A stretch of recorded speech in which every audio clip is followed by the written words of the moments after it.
ఈరోజు ఆంధ్రప్రదేశ్ రాష్ట్ర మాల మహానాడు ఆధ్వర్యంలో ఇక్కడ మరి ఈ బ్యారినీల దగ్గర ఏదైతే ఈ దేశంలో వాస్తవ పరిణామాలు అర్థం చేసుకోండి.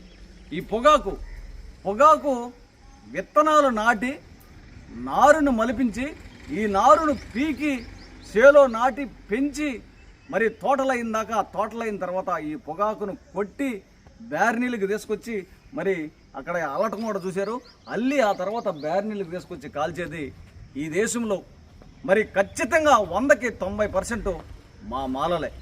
ఎందుకంటే ఈ బ్యారినీలు కాల్చేసేటువంటి సమయంలో మరి ఇక్కడ 2 నెలల 15 రోజులు బ్యారినీలు కాలుస్తారు. ఎలా కాలుస్తారంటే వాననక ఎండనక చలనక మరి రాత్రనక పగలనక నిత్యం ఇవి మరి దీన్ని అశ్రద్ధ చేయకుండా కాల్చుకుంటూ మళ్ళీ రోజు మార్చి రోజు ఈ శాఖకు మరి బగ మండేటటువంటి శాఖకు లోపలికి వెళ్ళి డోర్ తీసుకొని చూసి మరి ఏ పాయింట్ ఎంతవరకు కాలుతుంది, మరి క్వాలిటీ అంటే 1వ నెంబరా లేకపోతే మాడాకు వస్తుందా లేకపోతే పచ్చాకు వస్తుందా లేకపోతే ఆరు వస్తుందా, ఇవన్నీ చూసి ఈ ఆకుని ఎలా కాల్చాలా అనే పరిజ్ఞానం కలిగినటువంటి వ్యక్తులు మా మాలోళ్ళు.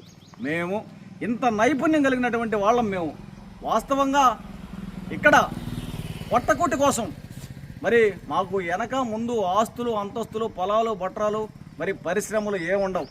దేవుడిచ్చినటువంటి రెక్కలు కాళ్ళు చేతులు మాత్రమే ఉంటాయి.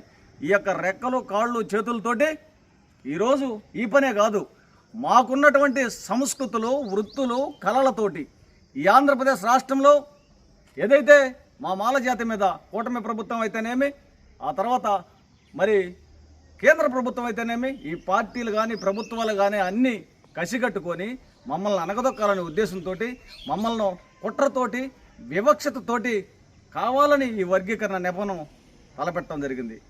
అయితే ఇప్పుడు ఈ రాష్ట్రంలో ఉన్నటువంటి నా మాల సోదరులకు, నా మాలలకు, నా మాల ఉపకులాలకు అందరికీ ఆంధ్రప్రదేశ్ రాష్ట్ర మాల మహానాడు తరపున మన జాతిలో ఉన్నటువంటి కళలు వృత్తులు సంస్కృతులతోటి ఒక్కొక్క రోజు ఒక్కొక్క వేషధారణతో అంటే ఈ పనులు చేసేటటువంటి నైజం మాది.